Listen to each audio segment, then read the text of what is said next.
for Belfast, we were the main suppliers of homemade explosives. Yes, I don't regret anything I've done. I might have hurt people, I might have killed people, but it was a war. I what I loved was going to bed and hearing a big boom. That was me, or a big boom the next day. It was better than drugs. Take it from me. Wow. I was striking a blow with which I thought was for the freedom of Ireland. Packy, sound for joining me. I'm glad. I'm glad we could link up eventually. You're welcome. Okay, cool. We'll get into we'll get into your story there. You were born. It's always interesting to me when various like IRA members were born. Given that you might have gotten into your teens by the time the trouble started, or in your mid-20s or early 20s. For you, you were born 65, so you very much knew little of a life without this conflict going on. Yeah, yeah. I was born on the 12th of July, by the way. What's the significance? Sorry, I should know what I'm sure. That's the loyalists celebrate King Billy on the 12th of July. Okay, fair enough. It's fairly ironic. Where were you? Where were you born, raised? I was born in the Lower Falls, raised in Gibson Street, Platinum Street first. With my granny and granda, I lived with my granny and granda, and then my dad bought a house and moved into Gibson Street. And I lived in Gibson Street till about 19, I think it was 72. I can't really remember, but I remember going up to Kelly's bar. It was blew up at the top of White Rat. That was blew up. I can't remember the year because my memory's fucked up with. I'm a recovering addict, Oh, I see. Okay. so it has dated my memory. But I That's remember going through the Kelly's when it was blew up, looking for bottles of beer when I was young. I think I might have been 7 or something like that. I'm not too sure. What sort of a place was it to grow up? I assume being near the Falls Road, it was very much like staunchly Republican, yeah. Well, I grew up in a staunchly official IRA district. Really? Okay. You later joined the provisionals, not the officials, right? I joined the provisionals. I was asked by a fellow official IRA man that I wanna join, and I refused because my family was always a Provo family. You described times as a kid. Obviously you grew up with British soldiers around you. I mean, from the age of like 5 upwards. You described like almost like a lifelong kind of battle with them. Even as a kid, you'd be throwing stones or ripping up a bit of pavement to have a go at them if you could. Yeah, yeah. Well, our opus morandi was every time I came out of school was the we had on the foot patrols or the army jeeps coming down the Springfield Road when I lived in New Barnsley. And when I lived in the Falls, it was the top of Leeson Street during the struggle. You describe obviously like a very adversarial relationship with British soldiers. You said 1 or 2 times that on the way to school, one of them would be very rough with you or give you a kick. Described. Yeah. The Marines got me twice when I was about 15, 16, and they ended up. I got a beating off them, and when I was drinking in Dunville Park when I was 15, So I drank from an early age, and I smoked cannabis from an early age. But I ended up a cannabis addict when I came out of Long Kesh. Interesting. Okay, so I've heard the IRA was like very kind of much against drugs, and they wouldn't be letting fellas in if they knew that they would partake. No, that's why I smoked on my own and I didn't give the rail a finger. Okay, okay, fair enough. Yeah, you kept your tip. When was it? When was it that you joined the junior wing? What age were you? What year? I can't remember. I think it was 12 or 13. I was in a cousin's house in basement. I got swore in. I think I got swore in. I'm not too sure, but I ended up with the role of TO training officer. But we had nothing to train with. I had no weapons or nothing. Our only objective was to go out, scout the area, go around to the barracks, get registration, stuff like that, and any army foot patrols report back to the. But my mum found out that I was in Nathana, and she went and got me out. I think my mum was a volunteer too, but she doesn't talk too much now. But I have got a lot of information out of her, but living with her for the past 7 years. She's told me about the feuds and about IRA meetings in the house and stuff like that. Me seeing strangers coming into the house that I didn't recognize. Your mom, you said that when your mom found out, she got you to leave, and there was was that the case, or am I thinking of something else? Yeah, that's the case. She got. Obviously, somebody influential knew my mom, or I don't know why my mom was connected because she would never ever say. But she got me turfed out of the Fena, and I never rejoined the IRA again until I was 20. I think I was 22. It was just after lock off, and it was the only time we ever talked till the MI5, or not MI5, this special branch when I got stopped coming back from an Everton and a Liverpool, Everton and a Chelsea game where a screw spotted me in the boat, and he got special branch to pull me in and question me. Was held for 4 hours, and that's the only time I've ever spoken custody. And they asked me what was the reason why I joined, and I said it's because you were fucking slaughtering us. That's why. Right. Okay. So, what year was it that you rejoined, and then kind of got going I'm proper? not too sure what year the call was, but I think it was 87 or 88, and I got caught in 1992. 4 years as an operator, but what I was doing making bonds was a very, very long time, especially with our squads being infiltrated Right. by Scappaticci and stuff like that. Okay. Yeah. So Lock Hall was May 8th, 87. Okay. So it was after that. Well, And I was always a Republican. I was always learning the Irish language. I was doing favours for X, Y, and Z, you know, stuff like that. how was it? How was it that you found your way to the role of a bomb maker? It's quite a very specific sort of task. It is. It's funny. I'm an electrical engineer, but I never was sent away training. I brought two fellas up to Letterkenny, and they were given the formula on the how to make the explosives itself, right? But we started off with benzene and diesel, and then fertilizer, as you know, and then the mix went into sugar, and the new formula was sugar and uh, fertilizer. And I ended up I wasn't trained. I ended up picking up myself because I was sort of very, very electrical minded as being an electrical engineer. So it was no problem for me picking it up and bypassing the overloads on the grinders, because it kept on cutting out and cutting out and cutting out. So you had to wait until the reset again.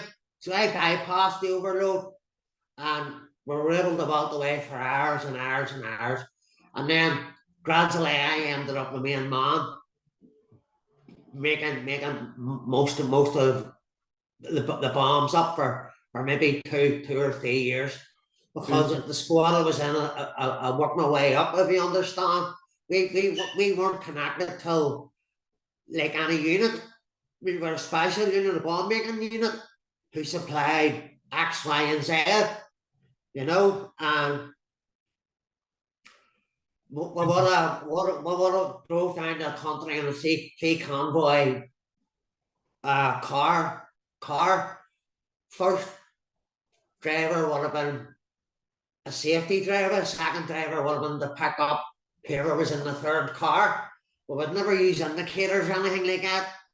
If you used the indicator, that's when you knew it was a checkpoint. But we never ever had any bar when we were doing that until there was a lot of explosives hijacked from Richardson Fertilizer, and then it ended up that Belfast was flooded with explosives and dumpsters here and dumpsters everywhere.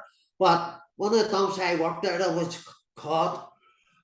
Meaning it was being watched, which was in Clonard Monastery, right? And they unveiled it on the day of my arrest. I went to my OC and I said to my OC, I thought I seen the glimmer of a camera from Blackstaff Mill, right? And I went and I done a job. I done a £1,000 job. I'm not doing my job, but it went till the target, right? And it never went. It had 2 detonators in it and 2 box timers. And I was that confident. They were that confident in my explosives. They didn't have to do testers because they were always going off, if you understand. And I've talked to the volunteer who was done with that job. We lost one volunteer on that operation, but I think it was an operation that the RUC let go ahead, right? Because we were watching the dump in Clonard Monastery. There was 2 jobs come out of that job. There was an R1 went to the north, an R street, which was only 500 yards away from it. And I was hit the next morning at 10 o'clock in the morning. Lucky enough, the 2 volunteers who were supposed to go in and do the business weren't there, and the cops hit it, which was another fucking, so to speak, to say that it was being watched, you know. So we left it lay empty for 2 or 3 years until I got caught in Bond Street, and then it was unveiled this, wow, we caught this big bomb factory in Clonard Monastery, making worldwide fucking headlines, whereas they were watching it all along. I don't know why they had it bugged, but it was dug into they had a stage, right, on the floor, the bricks was all cut out, and I used to crawl up in my belly and pull out the bags of fertilizer. And I reckon the guy who was involved in that job with me making the £1,000 up, which was drove into a target and never went off. I reckon he was one of the ones was an informer, and I'll not blame him. But his nickname is Leg of Lamb. I see. Let me take you back a little bit to like your childhood and teen years. Given that you would later become a bomb maker, what did you think? What did you think, like, when bombs went off as a kid and as a teen? Did they scare you? Did they make you afraid to go out? Any sort of kind of effect on you? No. The earliest memory of, I think when I lived in New Barnsley, the earliest memory I can remember is going over to visit where the Ballymurphy massacre happened, and there was a priest shot there, right, giving the last rites till one of the ones that the Brits had murdered. And this is my first memory of the war, was going over to that cross in Springfield Park and visiting where the priest had been shot dead. That's my earliest memory, as well as another fellow who was shot dead on the Springfield Road. He was blind, and I think it was UVF, the UDA, went and shot him, and I forget his name. I forget his name. Fuck me, what's his name? It'll come to me when I think. But he had a buzzer on it where the lights went off to inform him that somebody was at the door, and they shot him dead. You know, but I remember gun battles in New Barnsley, and my mum out in the street, running up and down the street and into the house. This is when the gun battles was going on from Spring Martin, and they were shooting from the the mill. It was I forget the name of it, but it was like a big DIY place, a wood place, if you understand, in Spring Hill. But every day I was riding, and I was at the basis of life. I'm getting harassed by the cops and the Brits, and then I turned into a punk, which made it even worse. I was getting more harassment. So did you have did you have any for bomb making now? Did you have any sort of like internal manual or anything, or it was just all word of mouth passed down? It was all word of mouth passed down, and when we being an electrical engineer, I used to come up with wee ideas myself of trying to detonate bombs, because the lanes weren't working. They were spotting the lane with the helicopter, if you understand what I mean. So that's why they had to use remote control down in South Armagh, and even up here. I mean, all the gear that came in from From Gaddafi? not Libya, all the Yeah. gear that came in from Libya. I mean, they were sending us out with fucking no damn hand grenades, and using facing line for fucking to set the hand grenade off to try and blow Brits up. That's how fucking daft it was. You know, they had all these guns, grenades, weapons, detonators, a lot, and they were different things. Right. Okay. So like most of the bombs you made over your course of bomb maker, were they from like non-traditional materials, like you said, fertilizer, sugar, or were there some that were using like purely made for purpose explosive, like Semtex and so on? We used Samtax, and one of our jobs was £100 of Samtax caught, and I'm not going to the reason, but if I had my way, the guy who informed the police there was £100 of Samtax planted in the place only had Republican connections. He wasn't stiffed. Oh, really? As in, it was found out that he was an informant and his No, connection. he wasn't an informant. No, he wasn't an informant. He just informed the police that a bomb had been left in the premises. Oh, excuse me. Okay, I got you. So you kind of touched on it there briefly. Most of the bombs you made, would they have been remote fuse? Most of them would have been box timers with most of them were all proxy bombs, where you use the box Multi-voltage? timer and a mercury tilt switch in case the target detonated with the shotgun. So the mercury tilt switch would bypass the box timer and set the bomb off. Did you only make car bombs, or did you also make these type of bombs that fellas would put on the bottom of someone's car and they turn on No, the I've never used an up and under in my life. No, but when we had mortars and stuff like that, when we had mortars, we were prolific in making mortars and mortar bombing, multi targets and stuff like that. Interesting. Okay. As you're sitting there like making a bomb, do you know the job that it's going to be intended for? Like, do you know kind of when and where, or are you just No, see the OC if I had, which is I'll call him Machacho. What's his nickname? Machacho, right? And not name him because of family manners. I don't want to upset family manners, but we call him Machacho. No, he would have. He was very, very security conscious, right? And he would have took you out of the house. He would have said to you, right, there's an operation happening tomorrow, and he would have brought you to a safe house so that had no contacts with anybody or had no contacts with phones or anything like that, if you understand. So what we would have done was we would have stayed in the house, right? Went out and done the job and then returned. But there was a whole load of our jobs that I believe that the cops let happen and fucked up catching us. Like the one that was telling you about the £1,000, there was only one volunteer caught that, right? I think the cops fucked up and only arrested one volunteer. You know, When you say fucked up, as in like they intended on doing the right thing, or they they're intending on capturing us all or taking us out.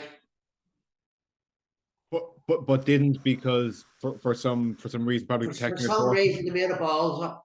Okay, so yeah, we just said that like you wouldn't know about the particular. Okay, No, you wouldn't know. You wouldn't know. In fact, there was a job I been on a long time, and I was a taxi driver, right? And I targeted this place, which I would have went to regular, right? And I'm not too sure. I'm going back, and I can't really remember, but I think I took the wrong road. I was a lead car in a convoy of four cars, and we had hijacked the van, took a van over, turned it and put mortars in it, and we positioned it. They were not facing the target because the van was on the sliding door or the whatever they done. I don't know what they done with the van because I had no knowledge of it, right? Didn't know what there was other ones. Plus, we put a baby trap down as well to catch the ones who were sealing the area off, right? But on that job there, a lot of us were chased. We ended up in car chases and we were lucky to get away. I ended up driving through Crumlin and Lurgan, coming that way, if you understand what I mean. I don't want to give too much information away like I did in the first interview that. you're grand, no worries. Anything, of course, anything afterwards that you. No, you don't have to record, not cut anything out. Made anything I say is stand over. Okay, grand, no worries. I was gonna ask you. Okay, so let's say the example you gave, like your OC takes you aside and say, okay, and we need you to make a bomb for a job tomorrow, but you don't know where and you don't know what and so on. It got that bad. It got that bad that I was missing maybe 3 days at working and grinding. Do you know what I mean? Really? So I had to fucking say the OC, look, I'm fucking scant the fuck. So they put us on an IRA wage. We were getting 20 quid every Sunday, and our forte was to go and hide somewhere so we could get a fucking break and have a drink.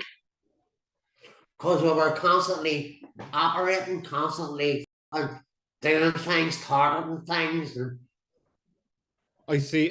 So let's say, like with that scenario, let's say you make a bomb, you know it's for a job tomorrow, you kind of don't know where, right? But like in the meantime, in waiting, are you sitting in suspense, like waiting by the radio, listening out for your work? there was only once where we sat and we put a landmine down and the targets weren't passing this road, and we were all sitting in the house and we were waiting on, and the next we had to go and do our job, blow somewhere up to get them out of the barracks, so we could target a Saracen with a big landmine, right? But whatever happened, the job went off, but I'm not too sure. I can't remember. I was only involved in. I'm not sure where I mixed it, but I was involved in it, and there was our squads. I mean, understand what I mean? Working with us, you know. We would have worked on our own and worked everywhere, all over the country. Would You you? know, I go was going to say, ahead. your unit there, like, were ye just the bomb makers for a particular geographical area, or for like all of the provisional IRA? Uh, I'm not too sure, but for Belfast, we were the main suppliers of homemade explosives. Yes.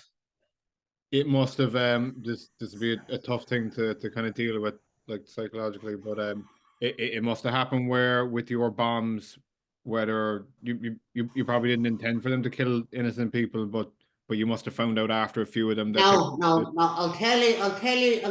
When we're coming up with a device, device to save civilians' lives. Now, talking with my OC, he told me that I had spotters in the crowd watching. Do you know what I mean? Keeping the tactic. Making sure that the place was sealed off and blah blah blah. And civilians, we always give a warning. We always give you had to make a bomb. You had to, because the Brits had a certain time to defuse a bomb. So you had to shut it down till its nearest time, give them as nearest time as possible to evacuate the place. Now, don't get me wrong, I don't regret anything I've done. I might have hurt people, I might have killed people, but it was a war. Did you, if you don't mind me asking, do you know of bombs that you made that did ended up killing innocent people? I think so. Not innocent people, combatants.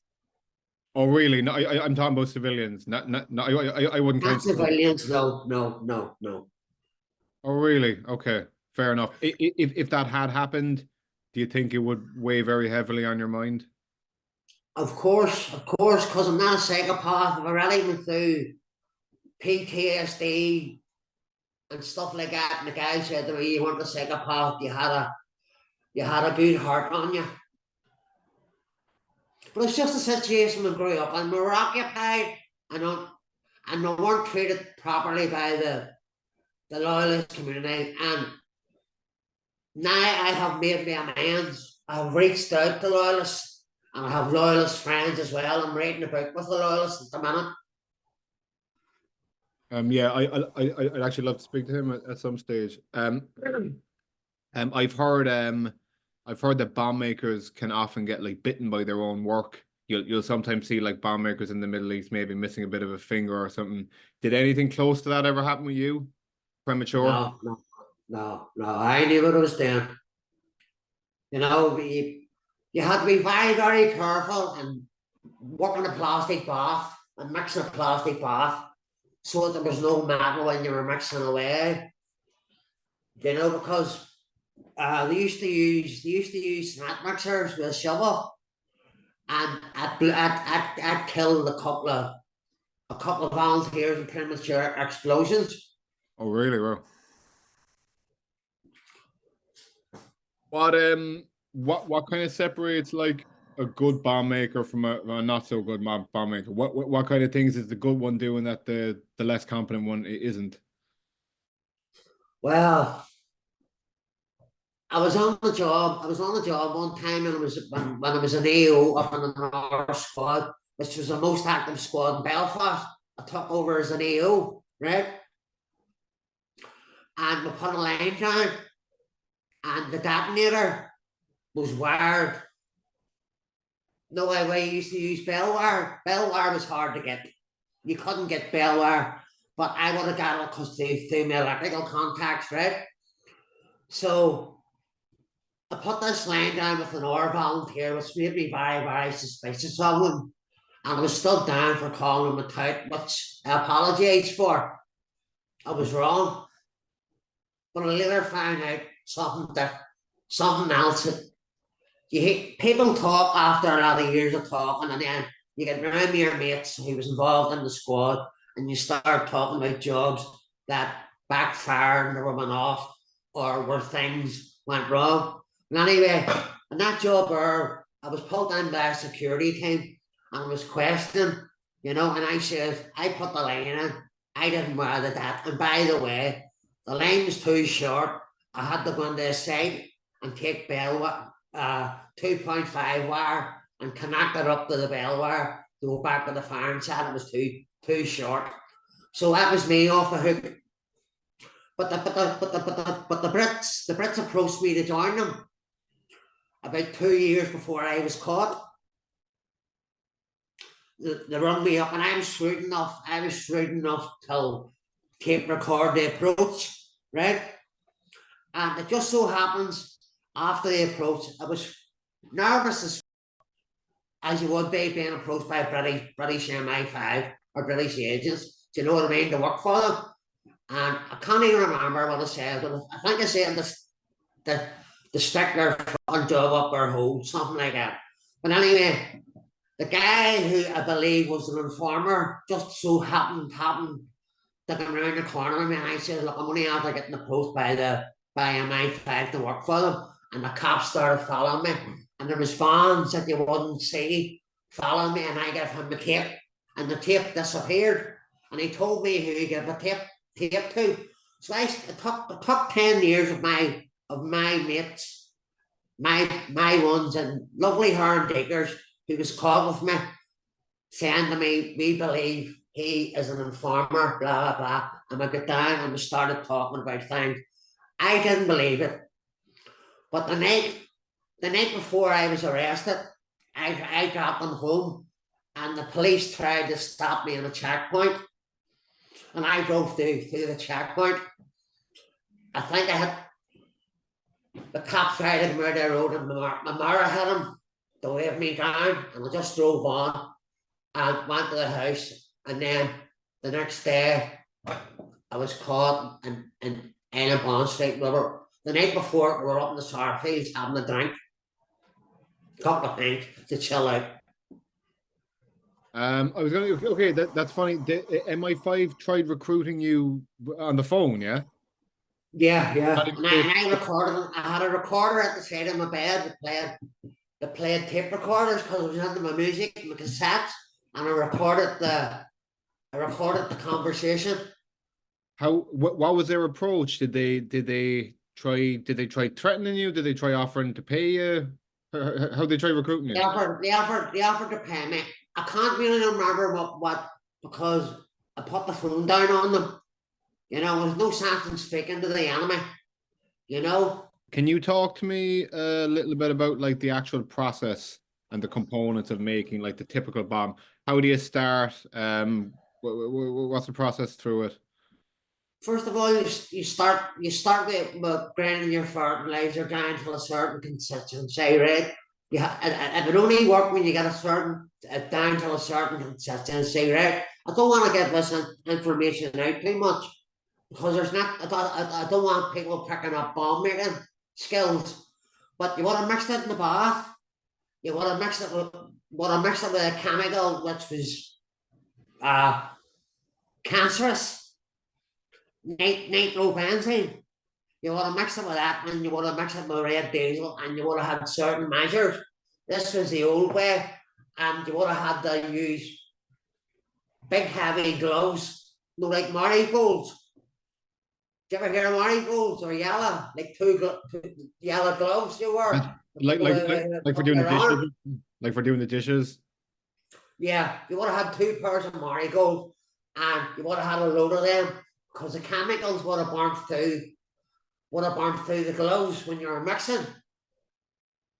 Right? And then you would have give that to the bomb maker, or else you would have put the cortex in and the dats in and the box timer in yourself.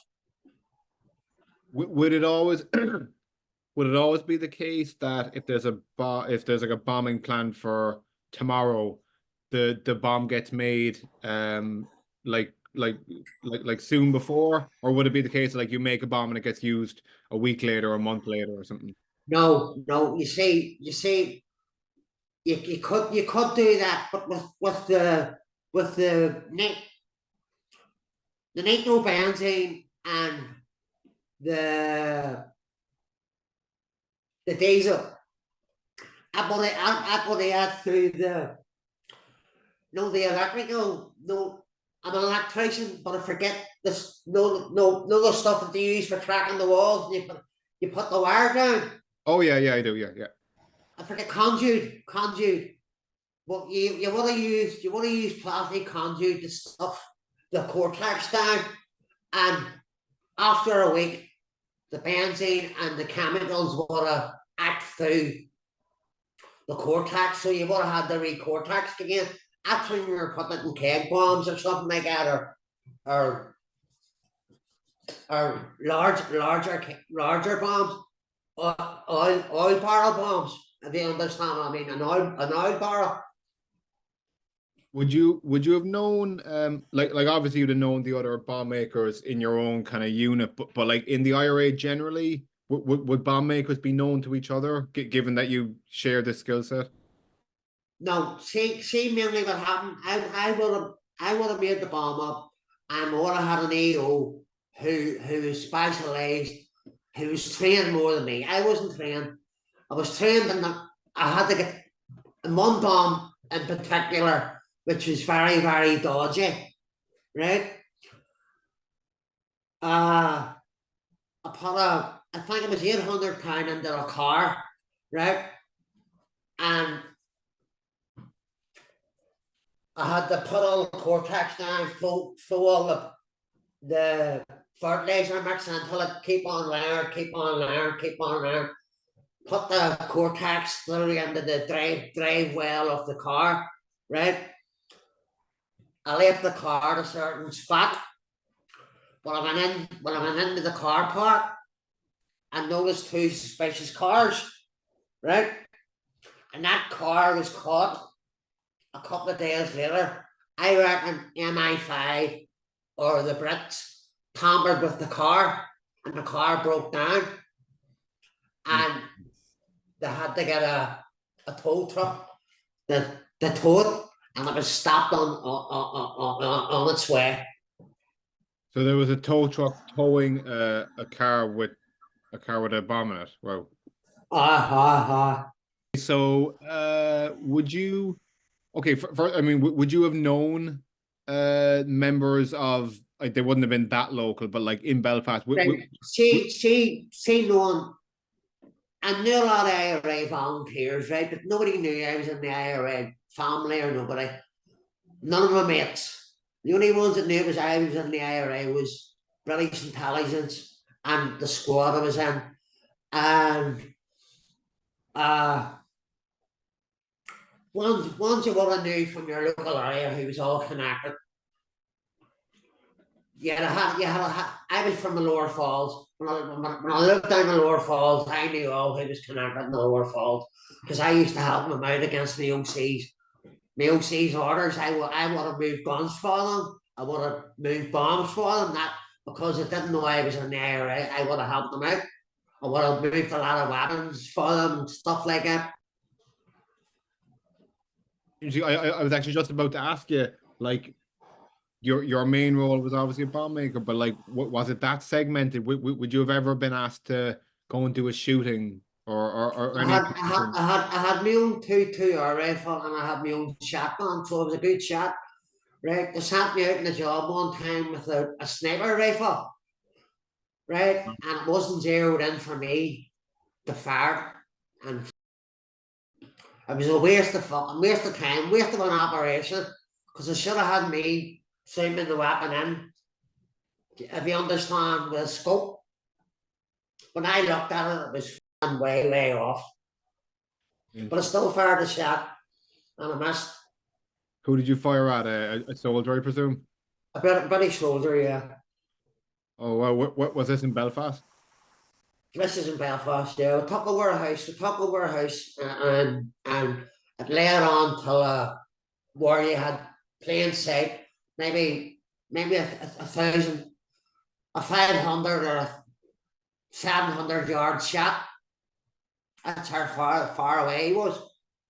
Interesting. Okay. Would you have known who the members of, But like? I was trained. When I was going through training, I was trained in weapons as well. I was trained in AK, carbine, and handguns. I see. Would you have known who the local, we'll say the more local UVF and UDA guys were? Would you have known, like, your opposite number, so to speak? No, because the way I looked on it, I thought I was clean and I didn't need to know. But they had intelligence on me, if you understand what I mean. Who did the UVF and the UDA? When I got out of jail, the cops came to the house in Moormead. Was on a death threat with a loyalist in Stonyford. He was a pedophile. My name was found. My name was found on a list in an orange lodge up in Stonyford. he ended up being exposed as a pedophile. Oh well, who are we talking about? Are we talking about with, like, William McGrath? No, no, no. He would have been now I would say he would be about the same age as me, about older, in his 60s. I Oh, forget his name, but he was very, very well known up in Stonyford. He was one of the main ones carrying out attacks on Catholic families to intimidate them out of Stonyford. I see. I see. Jesus. Okay, so fair enough. How did you regard the competency, at least in terms of bomb making, of the UVF and UDA? Were they on your level, or? No, well, they were being trained by the Brits, as you know. They were behind the Monaghan bombing and the Dublin bombings with MI5 intelligence, you know. So I dare say, no doubt, that they had capability, but probably the Brits was afraid to give it to them because they were just sectarian killers. Okay, fair enough. But you wouldn't have like respected their bomb makers in that sense, right? I wouldn't have had a clue who their bomb makers were. Or They when you're weren't that good when they blew themselves up at the Miami show bomb massacre. right, yeah. Just out of interest, do you believe like the theories about it that like Robert Nairac was there and there was British Army people directing it? I'm not 100%, but I wouldn't put it past. I wouldn't put it past that Robert Murak was there. Right, yeah. No, I agree. I agree. As you're sitting there like making a bomb, did your mind ever go to it all like what it's going to be used for? Like did you feel like good, bad? No, I, what I love was going to bed and hearing a big boom. That was me, or a big boom the next day. You know, You would like very kind of actively look out for it, yeah. I was a few bombs I was involved in where I was. You see, my OC didn't want to put me at risk by driving bombs, right? The OC would have more used me more as a scout because he knew I was a good bomb maker and I'm not blowing my own trumpet, but my actions speak for my words. You know, I was caught with £1,000 bomb, and God knows where that would have been going to, maybe two bombs in a dead time. But as I say, we were infiltrated. Would you even roughly speaking, would you be able to like roughly come up with how many bombs you made that actually exploded? Roughly? Mate, but at many I can't remember. Fair enough. Would we be talking like more than 20? Probably, yeah. Okay. Okay, interesting. Fair enough. If you were to look down through like a list on Wikipedia, do you think you could pick out your own stuff? TV. Sometimes when I'm watching things, I get flashbacks and I see things on TV and I say, that was one of mine, you know?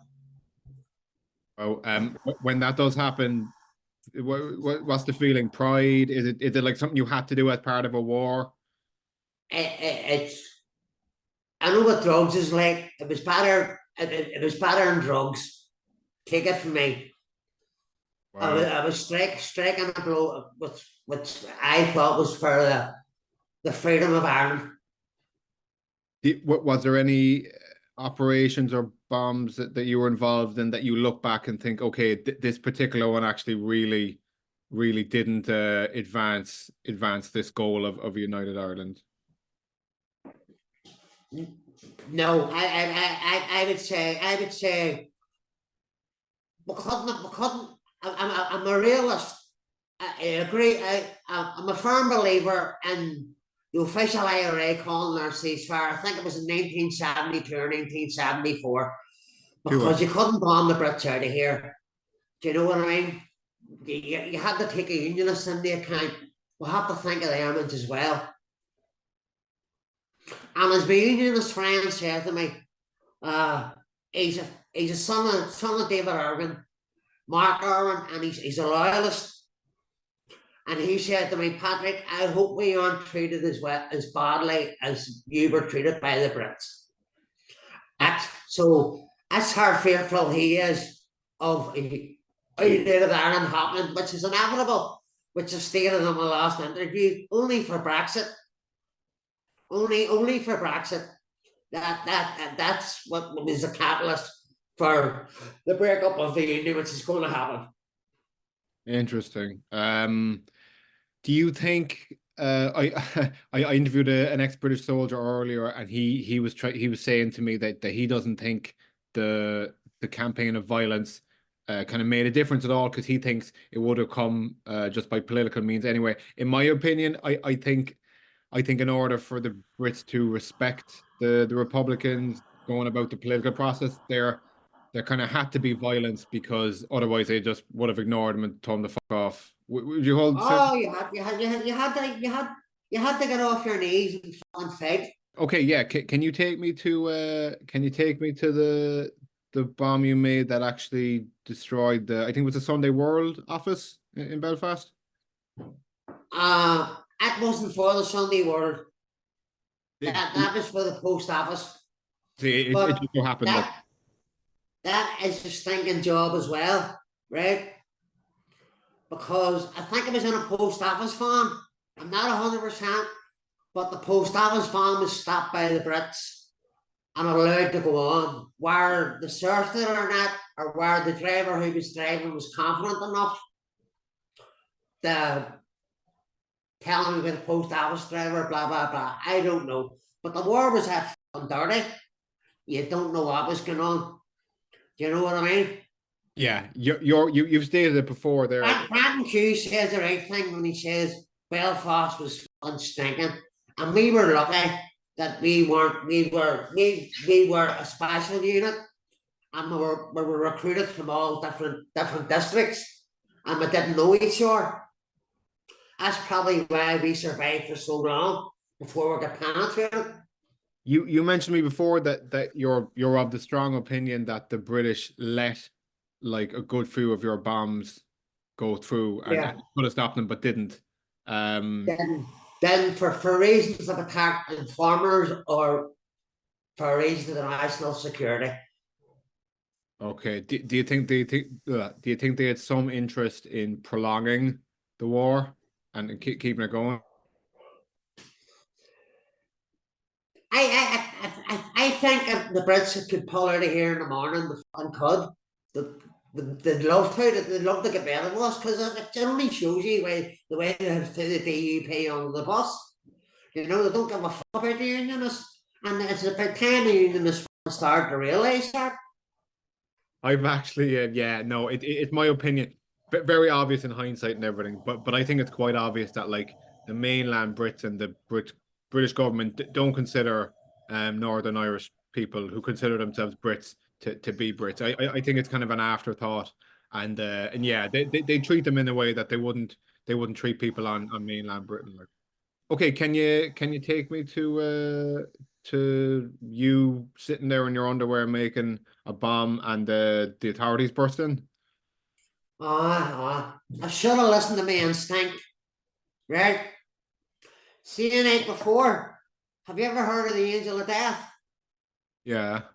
She was an SAS woman. Now, I'm not 100% sure, but there was a blonde girl in the street when I wouldn't use my own car, you see, for moving stuff. I was doing something. I would always get a clean car, ask somebody for an animal car, or else use a company van. I think we used the company van that night. And when I was putting the bath, the scales, and all the rest of the other paraphernalia, she was lumbering a fella at the corner of the street, right?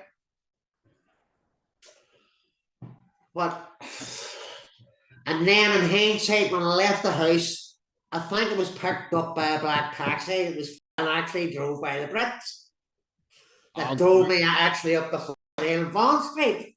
When I look back, thinking about it, but I looked up at the corner and there was this fucking cunt I knew stood out like a fucking sore thumb, watching me get into the fucking house. And they were waiting on me coming in because I had already dropped the volunteer off, and the householder was in the house. He went and got the papers X, Y, and Z. But the informer was supposed to be there, right? But he got himself excused from the operation. So If we you understand. But I could be wrong. But I'm 99.9% right. And I spread his name everywhere. I spread it MI5 Informer, blah, blah, blah. And his name is spread out the next day. So obviously he knows. What year was it? But what happened? What happened was all we heard was the door getting boom, boom, boom, boom, boom. So I'm sitting there naked with just a pair of chipmunks on because of forensics. They hadn't got DNA technology yet. I think the first person to get caught with DNA was Paddy Fox, right? So I used to mix in the net, and I heard the door getting banged in with whatever the fuck the banged in. And I took him away to get through the door, right? There was one door, and then there was a hall door, and I run up the stairs, and the householder says he locked himself in the bathroom, and the lock was on the inside, and it wasn't locked when the cops hit the house. You know, so I fucked his alibi up, and my arm mate was in the corner, and I wrapped myself around a roll of carpet, and the RUC, I don't know why they beat my co-accused, or they beat them, but they beat the fuck out of me, and they loosened two of my teeth, so I have false teeth in now over it. They beat the fuck out of him, and the cunt stuck the gun up his nose, a Glock, never Glock. Forget that MP3 or something, I'm not too sure. He stuck that up my nose, and he said, "You should have been dead. The SAS wanted to stiff you." And Detective Martindale came in and stated that when we were getting interviewed in Castaway for 3 days, you know. What year was this? The rest of it is, and all I remember is walking through them, and the bastards, I had no shoes on, and they were standing on my feet, even when I was in the cop tape, and I left the slips open so you could just see the last impression of looking out was seeing Bellstar taxis where I used to work.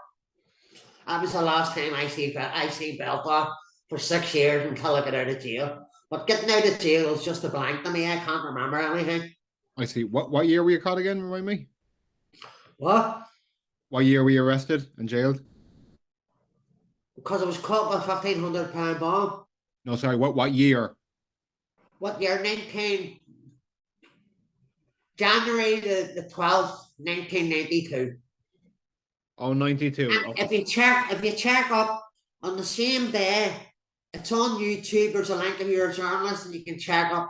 You can see the link where they found the bomb factory in Clonmel on the same day of my arrest. That's on YouTube if you can look at it. Interesting. What was your actual charge that you were convicted of? I was convicted of conspiracy to cause an explosion and possession of explosives. Okay. Because I've done the right thing and kept my mouth shut in the barracks. I was going to say, I assume we'll talk about your interrogation and actual imprisonment in a second, but I assume you only ended up serving 6 years because of the Good Friday. You were supposed to do a lot more. No. I'm so glad that I didn't get out to having to sign a document under the Good Friday Agreement that I would behave myself, because I reapplied to join the IRA again a year after I got out of jail, and I was refused because I smoked dope. Okay, sorry, we'll get to that. Take me back now. How did the interrogation go after this particular, what methods did they try and so on? They tried a good cop, got bad cop. Your mates was broke, they're talking about you, they're doing this, they're doing that. But I had no interest.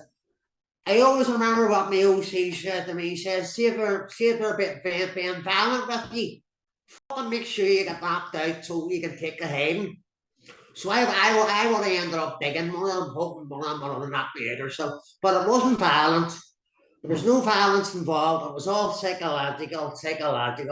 And they knew they had us by the bollocks. But they never, I can't remember. I burnt my dats when I got out of jail because I didn't want to remember anything. But I wish I had kept them because it would have put things together again, if you understand what I mean. Would have placed pieces of the jigsaw together again to all my questioning. Because, and my dad, one of the things the cops made a mistake. I'm sorry for digressing and moving on. But No, one of the not at cops all. made a Not at all. mistake. You're grand. You're grand. Sorry, go on. One of the cops made a mistake when he was lifting me and put me into the barge when he stood in the toe. And he says to me, we finally got the fur. That was my nickname. Nobody else knew it, but that pinpoints back to an orphan type who's still living with there and has people know he's took, but he was let go. And he was the particular one that gave you up, yeah? No. This is a different one I'm talking about. This is when I was stood down, I was stood down from a squad in Ballymurphy for accusing a fellow of being on a tug because of a job didn't go off. A job that didn't go off should have killed the Brit. But that was the best thing that ever happened to me because it got me. That would have been reported back to the cops that I was stood down from the IRA. But I got back in again a couple of weeks later. They took me back and told me to behave. But my suspicions could be wrong or my suspicions could be right. Nobody knows. Nobody knows until secrets start to come out. Of course, fair enough. It must have been very tough to operate in that environment where it's almost like a house of mirrors and like everyone suspects everyone. If there's a tiny little thing goes wrong, it might look like you're an informant. Oh, it was fucking horrible. Horrible. I mean, anything that went wrong in the job, I didn't believe for about 10 years that the guy who was one of my best mates that had informed me, but he had his reasons why they turned him. And being honest, I felt like shooting him dead. I sold a gun for £600 of fucking cocaine. Okay, I see. Did have you since like been able to reconcile with this person? No. I wouldn't reconcile with him. He's dead to me. I would never. I've seen him twice. I seen him the other day. He was in a restaurant, and I just walked in and walked out. But if he confronted me in the bus, he'd soon get a dig in the jaw. I see. Is it the case that this person there isn't enough kind of strong evidence to He was tucked away for 7 days, who I believe by Scabatice. Oh, okay. So he was taken away and lived to tell the tale. That's not terribly He common. was taken away and for 7 days in South Armagh, and he lived to tell the tale. I believe because he was questioned by Scabatice. That's my opinion, and I've had an argument with my OC over it because I told him the security team were fucking stinking, and whoever interviewed him, let him go. Do you reckon that Scap, obviously being an agent himself, let him go because he was protecting a fellow agent or informer?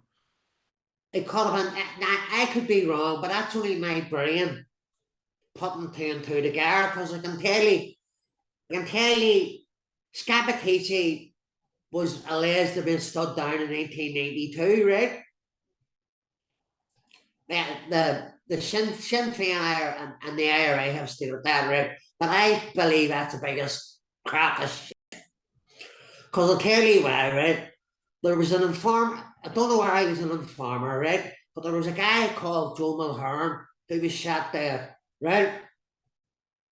And I'm not sure, I can't remember, but I was told there was a statement in the Republican news pinpointing that he had compromised 2 volunteers and a householder. And apparently we got word sent in, but I can't remember. I can't remember what jail. Only thing I remember about jail is bad things. You know, Fair bad enough. things. I was gonna ask. Go ahead, walk away. I was gonna ask you. You just told me there you don't remember much about it, but prison. Yeah, Long Kesh. You said it was you would just sum it up as being 6 years of nothing good. Yeah. No, I met some lovely people in Long Kesh, but there was one, to be honest, who made life fucking hard for fellow prisoners. And there's not too many I'll say it, but there was, I call them ball bags. Ball bags, and there's a lot of them that put their head down now and not look at you, but I just shunned them like they shunned me. Couldn't give two fucks about them. Okay, interesting. As a prisoner in there, like, were you expected to still be like an IRA soldier to some degree? And No, you were stood down. You were stood down. You weren't involved. You were, unless you were involved in IRA operations. Now the likes of an IRA operation, like digging the tunnel or cutting people off the wing or stuff like that, the IRA would have been in existence then. But when you went into jail, you were just an ordinary Joe Bloggs. okay, But I would have been called a negative head because I was a punk. I always didn't follow any rules. I done my own fucking thing. I smuggled things into jail that I shouldn't have, which I regret. But at the end of the day, I made my life easy. And when you get out of jail, you hear about staff smuggling things in. oh for sure, yeah, yeah. You know what I mean? And they're supposed to be fucking carrying the IRA lane, and they're smuggling stuff in themselves. Are we, if you don't mind, talking about, are we talking about drugs you smuggled in? No, not drugs, not drugs, not drugs. But there was drugs smuggled into jail. There was drugs smuggled into jail. Fair enough. Okay. Okay. None So of the camp staff would emphasise would be involved openly in smuggling drugs in. see, yeah. Now, if we're going to drugs, the only drug there would have been hash. There wouldn't have been like ecstasy, like a loyalist or anything like that. It just would have been hash. I see. I see. Okay. So you got out in what year? You said you went in 92, did 6 years? I got out in 1998, and I said to myself, I would join the IRA again because I didn't believe in the peace process at the time, but I wanted to get the exact. I was put in the corner and questioned like a fucking tout facing the wall. Do you know what I mean? I found out who one of them was, and he was a vicious kneecapper who would have stuck a sack in your fucking mouth and beat you where the fucking head was gone. But he's no longer dead. Karma got him. Okay. Okay. So you weren't Or allowed. he's no longer living. He's passed away, unfortunately. But he was a violent man, and he was one of the ones that blacklisted me for smoking cannabis. But I says, tell him, no problems. And I was approached by our organisations, which I refused because they were full of gangsters. The only ones I would have respect for nowadays would be the new IRA. Okay. Okay. Interesting. Because they're not taxing drug dealers, or they're not in the criminality or anything like that. That seems mad that they wouldn't let you join because you smoked a bit of weed. I mean, I'm sure there were IRA members who were getting pissed out of their head every night of the week. But you would have Exactly. been. And there was nothing in the green book about smoking hash. Okay, really? Yeah, I do know that they apparently the reason for tending to avoid people on drugs is that, like, you can build up a debt that you need, can kind of leave you vulnerable. But I never picked up a cannabis habit until I went into jail. You went into jail. I was jail I got introduced until. Oh, whoa. Okay. So you couldn't, they wouldn't let you join again. So from then on you just had no paramilitary activities.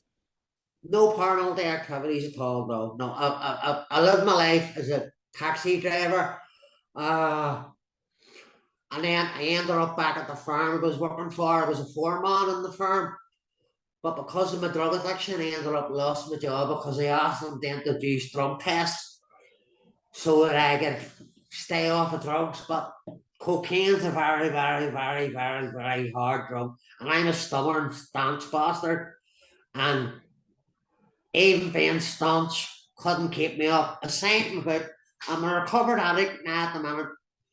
I'm on step 4 at the minute. I'm on step 4, which is the hardest, which is where you open your Pandora's box and write down everything that you have done wrong, if you understand. Do you think any of your like drug use and like we'll say like extreme drug use, you could call it, do you think any of that was from the like the stress and stuff of living the life you did, you know? I have no doubt. I have no doubt that drugs was my medicine to dealing with PTSD and my nerves and my depression and stuff like that. But I'm a happy-go-lucky guy now. Parkinson's I ended up with Parkinson's through cocaine abuse. So that was one bad thing that came out of it, and it has f***ed my head up, you know. But I'm only starting. I'm 75 days clean a day, so I'm only starting to get my thinking back. Congrats. Genuinely now delighted for you that you're on the path to kicking your addiction. Yeah, well done, mate. Seriously. I was gonna say, okay, yeah. So I mean, I guess just to wrap up, like, given that you spent so much time involved in paramilitary activities, it must have felt like a very strong kind of identity, and like, you were kind of living for something and you were part of something. So afterwards, is there some kind of void left in a person's life after you don't have that anymore? Oh, I'm a happy-go-lucky guy, and what's in the past happened in the past, and I always like to move forward, you know. But to tell you the truth, I had a breakdown over it. And something that happened to me in jail, which I'll not talk about. But I pulled the ones who were sticking the knives into me, and they denied it. So I shook their hand and I moved on. Okay. See, like in your community now and stuff, like I guess around for it'd be more people like your own age and a bit younger. Like, would you be given that you're an ex-IRA man, would you get like a lot of like respect off people and kind of admiration and well done off people? I wouldn't do, yes. I'm a proud IRA man. No matter where I go, I always tell people I wear when I'm out hiking, I tuck hiking up, and when I'm out hiking, I always wear a cap. I always wear a Vietnam cap or else an anti-fascist cap, and I have a ex-prisoner badge on it. I've been out with people who have been in the UDR. I've been out with an MI5 agent who was approached to work with the MI5. Imagine saying that to an ex-IRA man. As in you've been on a hike with like ex-MI5? Oh, yeah, the nut case. Wow. How did that come about? Did it mutual friends or something? Mutual friends. He thought I was UVF man at the start. Funny, would he have viewed you like a bit more favorably when he thought you were in the No, UVF? he was English. He was English, right? And he was very, very interested in what happened here. So I filled him in. I educated him, and he has a lot of respect for me now. And I don't hide my past. I'm proud of my past. You do you have any respect for him given his MI5 role, or is it something you just No, kind of... he wasn't. He was approached to work for the MI5. Excuse me, I thought he was like an He was ex-MI5 approached guy. to work for them, be an agent. Not an agent like in the IRA. work for MI5 intelligence, All right, okay, but didn't. but didn't. No, no. Don't Okay. know the reason why. He never explained, but Okay, so I'm looking forward to the book whenever it does come out. I'd love to speak to you, and I've forgotten the name of the gentleman you're writing. Graham Cousins. Graham Cousin. I'd love to speak to Graham, and maybe even possibly the two at the same time too. It'd be brilliant. Well, if you want, I'll organise that. Graham's a lovely fella, Sound very good. and he has form. He's not like people have criticised me because he left in the 70s, but he was there when it was really, really hard, really, really tough. Okay, very good. We'll wrap it up there in a second. Was there anything you wanted to leave us with? Anything you just wanted to tell the audience before we go? Ah, I always finish an interview with a Joe Strummer quote: "Without people, we're nothing." Without people, we're nothing. That's Joe Strummer to the Clash. Can you unpack that statement a bit? Explain it for us. It means it means I'm not that intellectual the Brit Joe Strummer time, but he was a very, very well-known band member, and he was an anti-fascist, and he actually wore a Hates Black t-shirt on stage. Really? Wow. That's how much he was tuned. He came over here and he went round all the barracks and got his photograph filmed at Crumlin Road Jail and stuff like that, and gone through the ring of steel, which was a lot of shit because we broke our ring of steel plenty of times.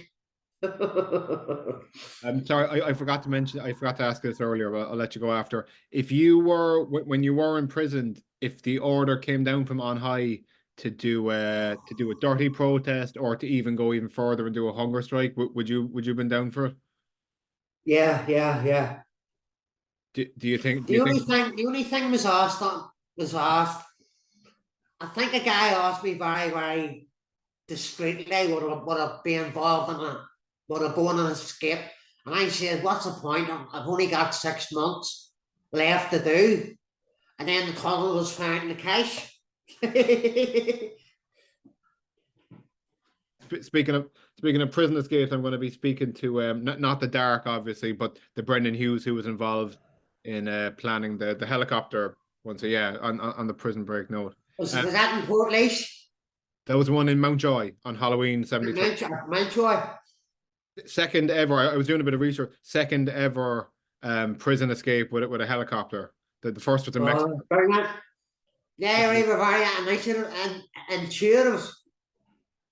I was going to say I interviewed a blogger who speaks to a lot of loyalist fellas, and he said even the loyalist fellas would kind of admire begrudgingly the creativity of the IRA somewhat. We're very, very creative. But we're always looking jobs, and I've even spotted one when I was just driving by Faithful Barracks. Again, now sound for everything. I'd love to speak to you again, and maybe you and Cousins at the same time to be brilliant. Thank you very much for everything, all your insight, everything you shared. Go near a board, lad. Okay, Slam.